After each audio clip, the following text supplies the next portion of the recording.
ايه؟ احلام. ايوه. وجوزها. ايوه. وحماها وحماتها جايين يتغدوا عندنا يوم الجمعه. انت اللي لازم عزمتيهم. الله، ومالك اتخضيت كده ليه؟ قالوا مربيه كام زغلوله على السطوح هتبعهم. هم الكام زغلوله بتوعك دول هيكفوا سي مصطفى علوان؟ فين علبه السجاير؟ ده سي مصطفى علوان بتاعك ده عاوز له 50 بقره لوحده. انا سجاير اهي. خلاص تتدبر. هاتلنا انت بس ده كربات نحطه في نص السفره.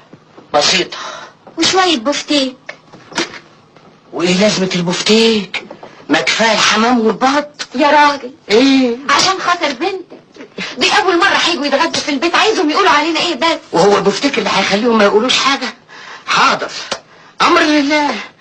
مفيش حاجه تاني؟ لا الحمد لله. انا بقى هبقى صينيه رقاق. ايوه. ودقيت ورق عنب.